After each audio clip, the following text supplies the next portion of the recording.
Hello! I have a drawer full of unused watercolour supplies. Let me show you. That's a whole bunch of things that I need to paint with. So I'm going to work my way through this and make a whole bunch of videos testing all of these different things out and doing some paintings. But today, because it's on the top, I'm going to start off with the Rosa Gallery watercolours. So let's get into it. Rosa Gallery is from Ukraine, and I've been hearing some good things about their paints. So when I was in Greece, I had the opportunity to buy this empty tin and fill it up with some of their watercolour pans that they had available. I've managed to fit 14 in here. I'm really hoping that it's a decent selection. Let's take a closer look at them. Here are all the colours I chose. I wanted to go for a fairly standard palette of colours rather than anything too unusual, so I've gone with colours that I think I would use from experience with my other palettes. So I have cadmium lemon, cadmium yellow medium, cadmium orange, I've got a bit of a theme going on here, cadmium red light, a different thing other than cadmium, madder rose, raw sienna, which I usually prefer over yellow ochre, English red, another earthy colour, ultramarine, bright blue, which I think might be a phthalo blue, but we'll find out soon. Aureolin green, I assume that's how you say it, I can never say that word. Aureolin, sap green, Mars brown, indigo, and black grape. So I guess I'll get these open and we'll see what they look like. They have Rosa on the bottom of them. Never before have I seen full pans with beveled edges. That's really interesting. It looks like it has a star rating. It also says the level of transparency or opacity, and it's got the pigment numbers there, thank goodness, so it's not going to be a huge search to find them.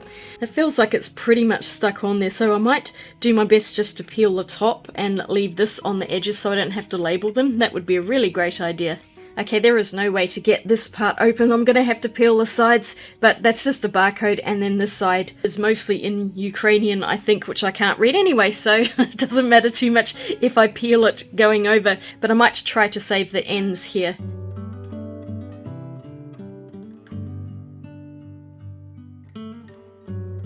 That unfortunately has not worked as well as I would have liked. I've still got some ripped edges along here, so I'll have to pick those off, I think. These are really sticky, so I might actually put these into my book too, because I quite like the little signs, although I might trim them up so they look a bit neater than that. Alright, I'm going to come back once I've peeled all these, because this is going to take forever. Oh dear, that one's bad. We're going to need some surgery on this one. Oh gosh, there's no way to get this off cleanly, I don't think. It's so tacky. I'm probably making it worse with the knife. Oh, there we are. I shall sit and scrape the rest of that off. Here we go, the rest of them behaved themselves. Fortunately, it was just that yellow one that was problematic. I'm not sure exactly the order that I want to put these in, so I might actually do a cheeky little swatch just so I can get a preview of what they look like, and then I can organise them into the tin. Then I will do a proper swatch in my sketchbook. I finally made a decision. It took time because I realised that I have 8 warms and 6 cools, so one of them has to go down here, and I've opted for the brown. I've ended up putting the red brown over here, and then the yellow ochre is here. I was going to put the 3 earthy colours together, but it hasn't worked out that way, so never mind. Alright, let's get swatching. I'm realising now that the names are really difficult to see on those tiny stickers, but this first one is Madder Rose. A lovely pinkish red made up of 2 violet pigments, PV19 and PV254. That open box means it's a transparent colour, and all of them have 3 stars, which I think means they're highly light fast. Not having done tests myself, I couldn't really tell you, but Miranda Watson did some light fast testing and the Rosa Gallery watercolours held up really well. Next is the cadmium red light here. That's definitely more to the orange side, and it does actually have an orange pigment in there.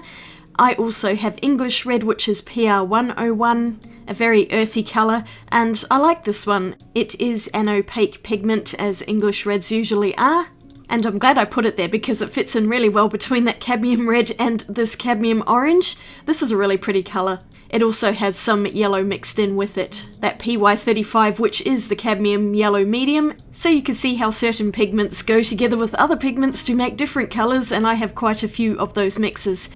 PY35 is also cadmium lemon here. It's interesting how manufacturers can make different shades of a colour from the same pigment. because there is a definite difference between those two yellows. And then last up on this line I have that raw sienna, which is definitely a more earthy yellow and looks very brown when compared to the cadmium lemon that it's next to. And on this next level we have Mars brown, which actually turned out to be quite similar to the raw sienna, maybe just a little bit too close in shade for my liking, but it's a nice colour. They both indeed have the same PY42 included in them. Then I'm moving to this really bright Aureolin green, which is a mix of a yellow and phthalo green blue shade. The other green I have in this set is the sap green. I think this is a really pretty one and very useful for foliage. The two greens together are excellent. Onwards to bright blue, which is indeed phthalo blue green shade, and it does indeed look really bright on here. And I managed to get some green bleeding in, that's so annoying. My swatches are so messy here. I had been putting down water to begin with just to see how much the paints run. I've got PB29 Ultramarine Blue next to the Phthalo Blue. And then going into a much darker indigo colour. Oh, that's such a gorgeous one. That runs really beautifully. And I'm always a big fan of indigo. Last up is this rather intriguing black grape, and that is absolutely stunning. This is one of my favourite colours in the whole palette. It's just such a really pretty shade of black. I love it. And here they all are once they've fully dried. They are lovely. I really like the look of them. I might have gone a little too heavy on the reddish orange section, but otherwise I think the colour palette is very nice, and I love this black grape. It's so pretty. Next up, it's time to paint with them to see how they really perform. Quite a while ago, I'd found a really nice reference photo of chickens and I've been wanting to paint it for a while, so today that's what I'm going to do. I started off painting in the background, which is basically just that bright blue on its own, and then I built up the intensity over time. So I started off with a really watery mix and then I'm just adding more concentrated paint as I go, trying to paint in that whole background while it's still wet so that I don't get too much patchiness.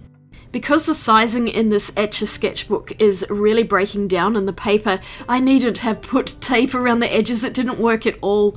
I'm trying to get this sketchbook finished as soon as possible. So I painted in all of the parts of the background. I think I missed a couple of little spaces and I had to go back, but I got almost all of it. And it was definitely easier, I think, to paint the background first for this particular picture because the chickens are quite detailed, and I thought if I painted those first, I might accidentally go over areas with too much blue. I still did that anyway. I thought the blue background had dried, but no, there was a tiny little area on that right-hand side where the black paint ran into the blue. Joy! So I just swabbed it off with a tissue and got most of it. But for the ground, I'm going in with the black grape and some of that sap green. I just let the two colours run into each other and make a fairly natural base. I have to say these Rosa Gallery colours are absolutely beautiful. They're really pigmented and vibrant. I haven't quite figured out if they have honey in them. I'm pretty sure they do, but let me know in the comments if you've seen anywhere online that actually confirms this. Once that background had fully dried, I've started going in with the chickens. And they were all really warm colours, so I used the reds, oranges, yellows and browns. And I think I used most of the paint palette in this whole picture, except for the indigo. I didn't end up using that one. Which is kind of annoying because that's one of my favourites too, but it just wasn't really required for this particular painting. I just stuck with the black grape instead. The Rosa Gallery paints seem to have very finely ground pigments, and so they just all painted out really beautifully. Not a lot of granulation in most of these. A couple of them had a bit, but otherwise they were very smooth. I think they've actually recently released a granulating set, and there seem to be quite a lot of sets on Amazon which weren't there that long ago. They all seem to have just gone on there recently, but they're getting easier to find internationally, that's for sure. I used a lot of raw sienna on the feathers of these chickens, and I mixed in some of the Mars brown to get darker shades. But those two browns are really similar to one another. I also had to drop in some black grape to make the browns a bit darker again, and that mixed in very well to get a nice dark brown. You can see the swatch on the left, it is quite a warm looking black, even though it has violets in it. It's such an interesting colour, I just really like it. It's one I'm very glad I picked up. Overall, I'm really happy with the excellent quality of the paints. I'm also happy with the colour palette that I chose. I'll probably just stick with this palette for now, even though there are some other sets out there which are very tempting, but I just don't need more of them right now. This set of 14 colours is pretty much great for all of the kinds of paintings that I tend to do, and a lot of them can be mixed together to make other colours, of course. I like how the chickens turned out too. This was a fun painting, and I had been looking forward to doing this one for quite a while, so I'm glad I can tick it off my list now.